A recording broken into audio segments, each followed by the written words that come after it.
Hi, my name is Karen Thomas, and I love reading books that expand my thinking and help me to be the best person I can be. We are going to delve into the book, The Law of Success, in this series of videos. Now, the Law of Success, it is 16 lessons. It was written by Napoleon Hill, and it was published and then pulled from the public. The secret societies made the publishing houses pull it because it gave too many secrets to the success formulas that they use. What does that mean? They did not want us to be successful. They didn't want us to know the secrets that they have held and teach their members on how to build wealth. Napoleon Hill was then told to rewrite and take out massive secrets. And so the book that we all have read, or at least most of us that are into self-development and trying to learn the secrets of success. If you've never read Think and Grow Rich, then please be a part of this series and learn the true secrets as I read and I share with you and we discuss the things that are in this book. It is over 1,100 pages, almost 1,200 pages of secrets and explanations on how to build wealth. The Law of Success has now been published, or at least it's now circulating, and even Richard Branson, the mega millionaire, is now creating a whole course, a whole monthly subscription that you can pay to be a part of, to learn and delve into this book and these teachings. I don't want to spend $100 a month to try to work through it really fast. I want to sit here and read and give it to you, and let's break down how this might be in today's society, in today's technology. This was written in 1928, and it was published by the Ralston University Press in Meriden, Connecticut. Today, we are going to read and discuss the laws of success because you deserve to know and learn if that is your goal to be successful. And success is not always about wealth because there's a lot of miserable wealthy people. There's a lot of rich people who hate themselves. And there's a lot of rich people who die lonely. The secrets to success cover more than just wealth. The secrets to success are having a loving relationship, are loving yourself and being happy, because the true goal of living this existence that we have called life is about being happy and joyful. We all have to have activities in our life that contribute to the expansion of this world, the expansion of things that can be helpful, things that are help people grow and help people be better. That is what our mission is here in life, is to contribute to the betterment of all of society. And when you violate or you do not be a part of that narrative in this life, then the repercussions are shown up in our diseases and in our mental disease.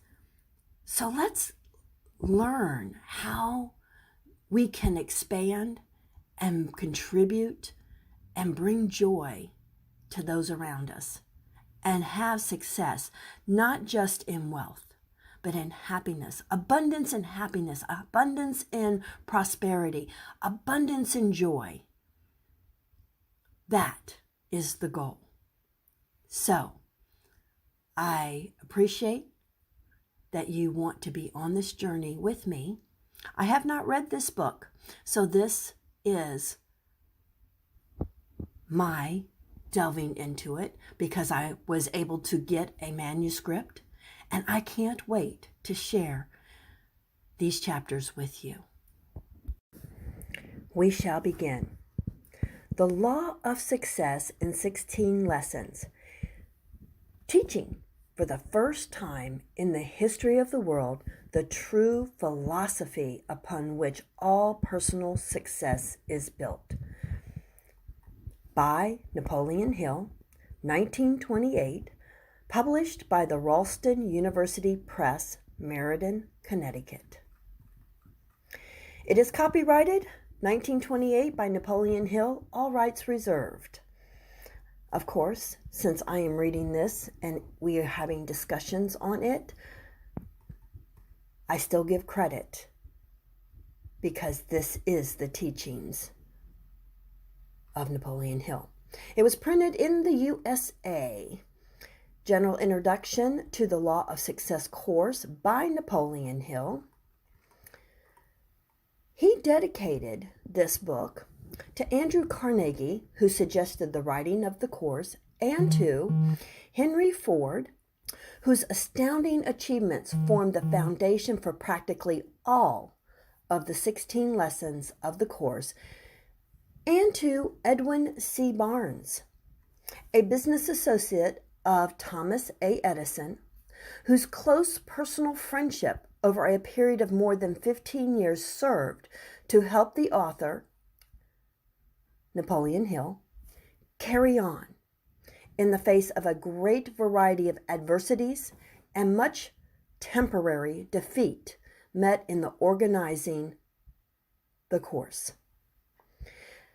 How many of us know about adversities as we try to get something done? As we go in our business, even today, we have setbacks, we get things that jump in our face. We all need somebody that can help us stay on course, that can help us tackle those pesky, overwhelming noise of doubts and frustrations that get wrapped up in our brains. Edwin C. Barnes was that person for Napoleon Hill. Aren't we glad he was there? If you need somebody that can help you be that person to get past that noise in your head, I'm here for you. I learned the skills and the tools that can help get rid of the noise. But let's continue on in the book. His first quote, "Who said it could not be done? And what great victories has he to his credit, which qualify him to judge others accurately?" Napoleon Hill. A personal statement by the author.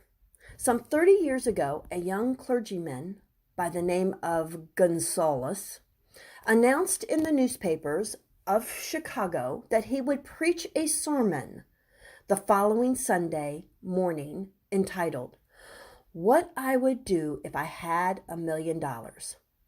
Lord, couldn't we all write a sermon on that? I can't wait to hear this.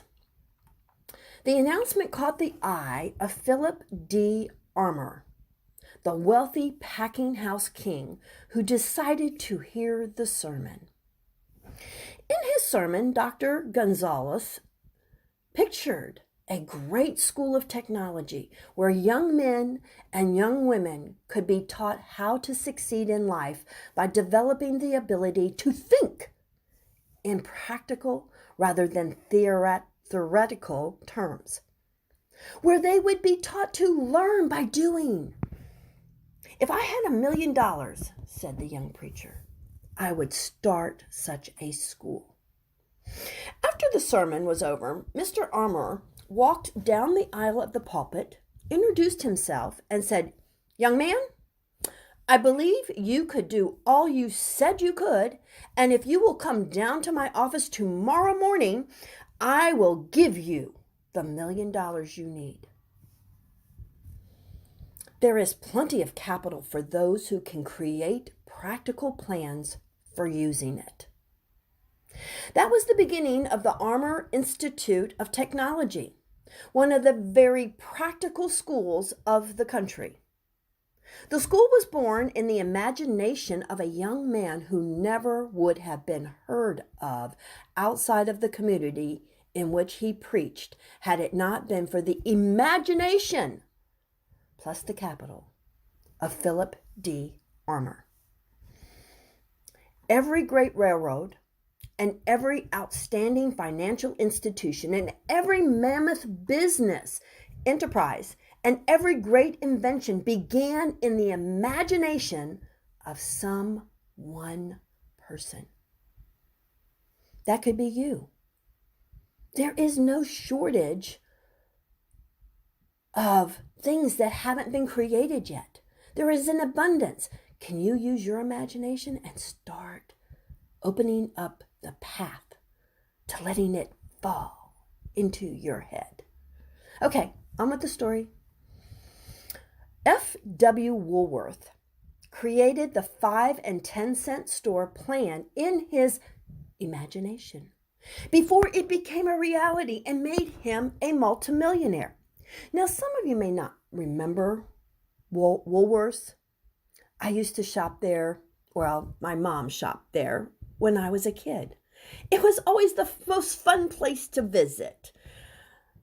For you that are young and the relevant equivalent of Woolworths today would be Dollar Tree. Guys, Dollar Tree, or maybe Family Dollar, because Family Dollar has things that are low priced, but yet more than $1. Okay, on with the story. Thomas A. Edison created the talking machine and the moving picture machine and the incandescent electric light bulb and scores of other useful inventions in his own imagination before they became a reality. Where would we be today without the talking machine, guys? The moving picture machine, God knows that's billions and billions of dollars of industry from the moving picture machine. All right, on with the story. During the Chicago fire, scores of merchants whose stores went up in smoke stood near the smoldering embers of their former places of business, grieving over their losses. Many of them decided to go away into other cities and start over again. In the group was Marshall Field, who saw in his own imagination the world's greatest retail store, standing on the same spot where his former store had stood, which was then but a ruined mass of smoking timbers. That store became a reality. Google it, guys. We have Marshall Fields. It was a store. There might still be some available somewhere in the country. I don't know. But that was under the name. I don't think they had any in my city when I was younger, but I know the name. Okay? It became a household word. On with the story. Fortunate is the young man or young woman who learns early in life to use imagination and doubly so in this age of greater opportunity. Now, that was written in 1928, guys, and I'm sorry, young, old, the younger you are that you learn to use your imagination, the richer and the better and the longer you will enjoy the rewards of that. But guys, I'm 65 years old, and it's never too late to start using our imagination, because we can live and enjoy years and years if we take care of our health, if we take care of our bodies, which I would love to show you how to do that too. But on with the story. Imagination is a faculty of the mind which can be cultivated, developed, extended, and broadened by use. You have to use it, guys. If this were not true, this course on the 15 laws of success never would have been created, because it was first conceived in the author's imagination, from the mere seed of an idea which was sown by a chance remark of the late Andrew Carnegie. Wherever you are, whoever you are, whatever you may be following as an occupation, there is room for you to make yourself more useful, and in that manner more productive, by developing and using your imagination. It is the one attribute that human beings have that no other animal has. We only have this capacity of imagination. When was the last time you saw a horse create anything? Did your dog create anything yesterday? Guys, only human beings have imagination, and how they use it is the key to everything. And granted, your imagination can be good or bad. It can be used for good or bad. The choice is yours. On with the story. Success in this world is always a matter of individual effort. Yet you will only be deceiving yourself if you believe that you can succeed without the cooperation of other people. Success is a matter of individual effort only to the extent that each person must decide in his or her own mind what is wanted. This involves the use of imagination. From this point on, achieving success is a matter of skillfully and tactfully inducing others to cooperate. Guys, that's where Pitch Secrets comes into play. This is how and why the Forbes Riley Pitch Secrets Masterclass and all her programs teaching how to communicate skillfully and tactfully inducing others to cooperate. Oh my God. Okay, on with the story.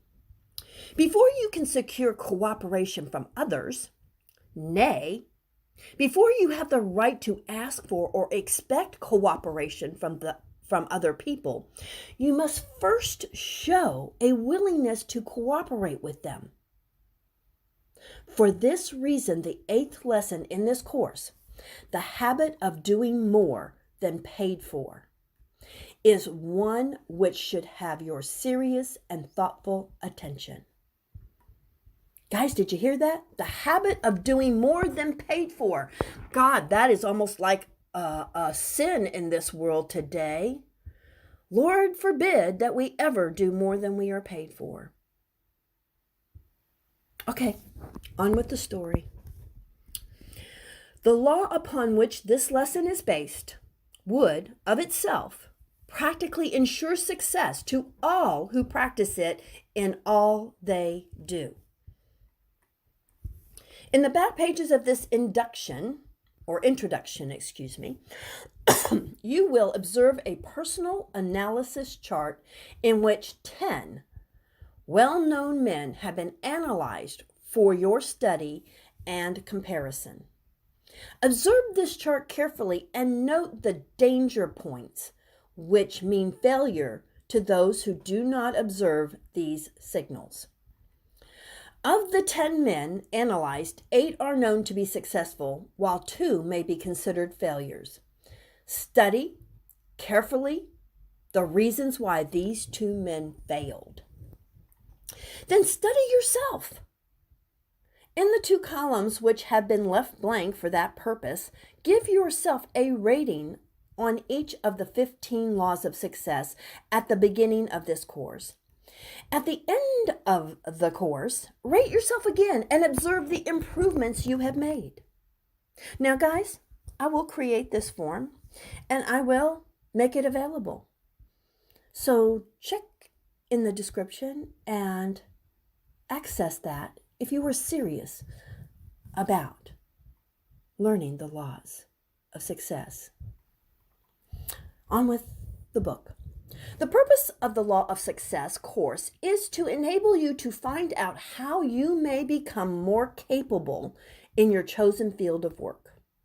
To this end, you will be analyzed and all of your qualities classified so you may organize them and make the best possible use of them. You may not like the work in which you are now engaged. There are 2 ways of getting out of that work. One way is to take but little interest in what you are doing, aiming merely to do enough with which to get by. Very soon you will find a way out because the demand for your services will cease. The other and better way is by making yourself so useful and efficient in what you are now doing that you will attract the favorable attention of those who have the power to promote you into more responsible work that is more to your liking. It is your privilege to take your choice as to which way you will proceed. Again, you are reminded of the importance of Lesson 9 of this course, through the aid of which you may avail yourself of this better way of promoting yourself. Oh gosh, can't wait to read that. A better way of promoting myself. Oh, this is going to be exciting, guys. Thousands of people walked over the great Calumet copper mine without discovering it. Just one lone man used his imagination, dug down into the earth a few feet, investigated, and discovered the richest copper deposit on earth. You and every other person walk, at one time or another, over your Calumet mine. Discovery is a matter of investigation and use of imagination. This course on the 15 laws of success may lead the way to your Calumet. And you may be surprised when you discover that you were standing right over this rich mine in the work in which you are now engaged. In his lecture on Acres of Diamonds, Russell Conwell tells us that we need not seek opportunity in the distance, that we may find it right where we stand. This is a truth well worth remembering. Napoleon Hill, author of The Law of Success.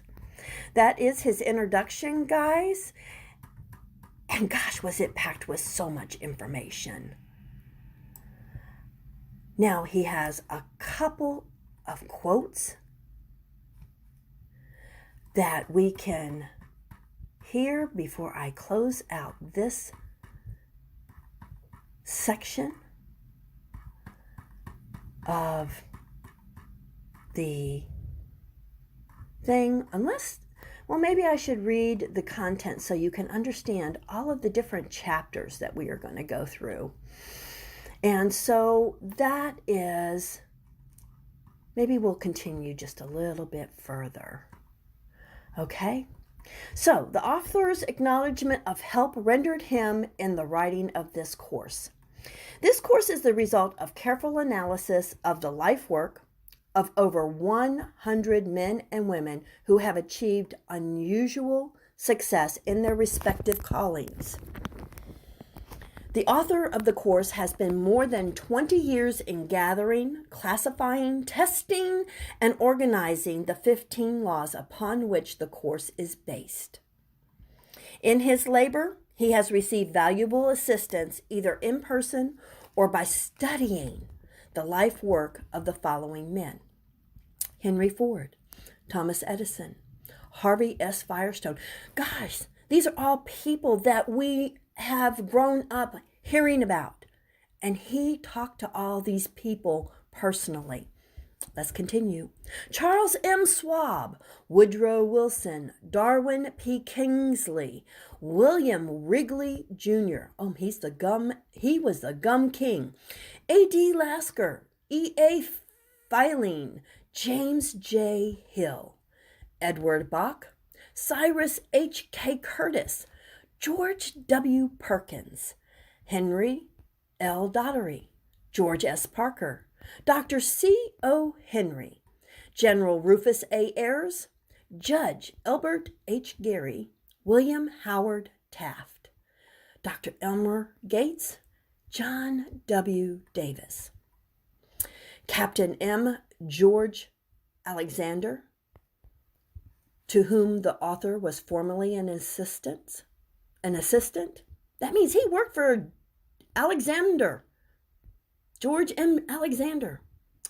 Hugh Chalmers, Dr. E.W. Strickler, Edwin C. Barnes, Robert L. Taylor, known as Fiddling Bob, George Eastman, E.M. Statler, Andrew Carnegie, John Wanamaker, Marshall Field, Dr. Alexander Graham Bell, to whom the author owes credit for most of Lesson 1.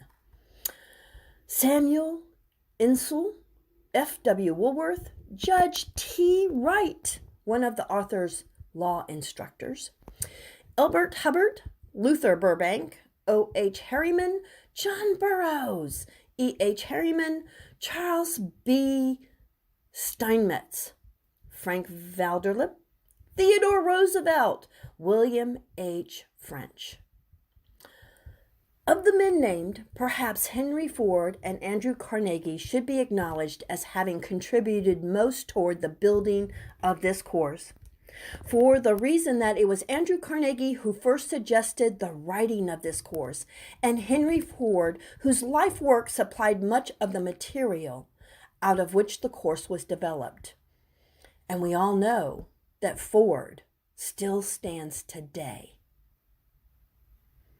Guys, what was written in 1928 is still relevant to the creation of wealth today. It's amazing. Some of these men are now deceased, but to those who are still living, the author wishes to make here grateful acknowledgement of the service they have rendered, without which this course never could have been written. Of course, all of them are now deceased, and all of them have their place in history as the contributors to some of our greatest discoveries. But you could be part of the next creations that change history. On with the story. The author has studied the majority of these men at close range in person.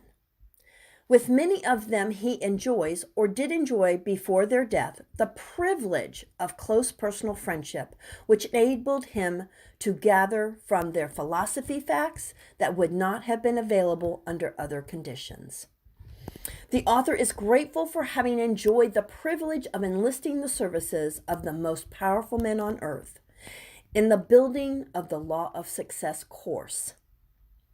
That privilege has been remuneration enough for the work done, if nothing more were ever received for it. These men have been the backbone and the foundation and the skeleton of American business, finance, industry, and statesmanship. The Law of Success course epitomizes the philosophy and the rules of procedure which made each of these men a great power in his chosen field of endeavor. It has been the author's intention to present the course in the plainest and most simple terms available so that it could be mastered by very young men and young women of the high school age. Okay, guys, we were denied this when we were of high school age because the secret societies said it was too dangerous for us to know. Now, I discovered a program called the Genie Script, and that link will also be in the description if you want the step-by-step ways to start implementing some of the things and ways that the secret societies build wealth. So you can access that and start today. But now, on with the book. With the exception of the psychological law referred to in Lesson 1 as the mastermind, the author lays no claim to having created anything basically new in this course. Guys, nothing new in this course. He just put it together so we could read it and understand it. What he has done, however, has been to organize old truths and known laws into practical, usable form, where they may be properly interpreted and applied by the workaday man who needs call for a philosophy of simplicity. In passing upon the merits of the law of success, Judge Elbert H. Gary said, "Two outstanding features connected with the philosophy impress me most.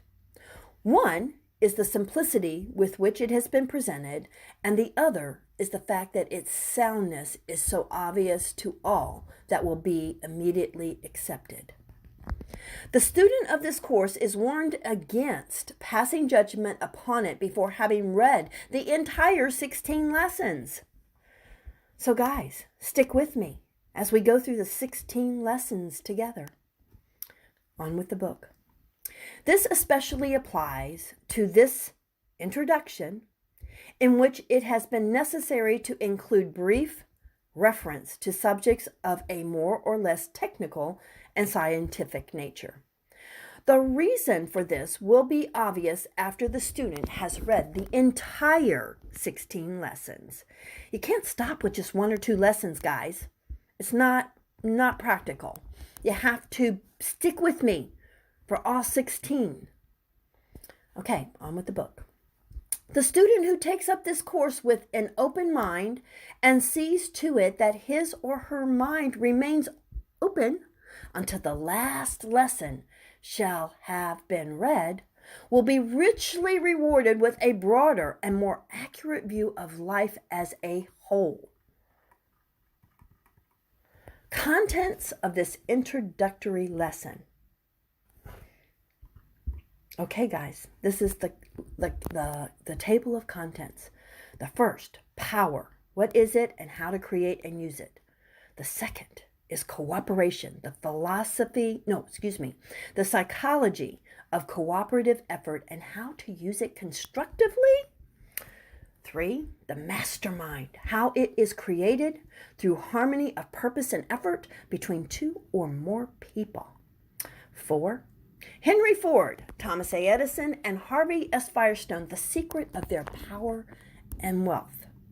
5, the Big 6, how they made the law of the mastermind yield them a profit of more than, God, that's so many zeros, guys, 25 and 7 zeros a year. And that was in 1928. Chapter 6, imagination, how to stimulate it so that it will create practical plans and new ideas.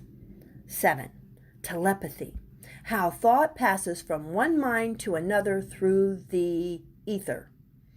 Every brain, both a broadcasting and a receiving station for thought. 8, how salesmen and public speakers sense or tune in on the thoughts of their audiences. Chapter 9, vibration, described by Dr. Alexander Graham Bell, inventor of the long-distance telephone. Chapter 10, Air and Ether, How They Carry Vibrations. Chapter 11, How and Why Ideas Flash into the Mind from Unknown Sources. Chapter 12, History of the Law of Success Philosophy, covering a period of over 25 years of scientific research and experimentation. Guys, a lot of the stuff that was written in this book was proven by science, neuroscience. Check out John Asrath. He writes about the neuroscience now and has made it his mission to share the scientific research that has now proven all of this information, guys. Okay, chapter 13. Judge Elbert H. Gary reads, approves, and adopts the Law of Success course. Chapter 14. Andrew Carnegie, responsible for beginning of Law of Success course. Chapter 15. Law of Success training helps groups of salespeople earn, oh my gosh, guys, lots of zeros, 1 and 7 zeros. Do you want to earn that kind of money? Stick with this book. Stick with my series. It's going to change our life. Chapter 16, So-Called Spiritualism Explained. Chapter 17, Organized Effort, the Source of All Power. Chapter 18, How to Analyze Yourself.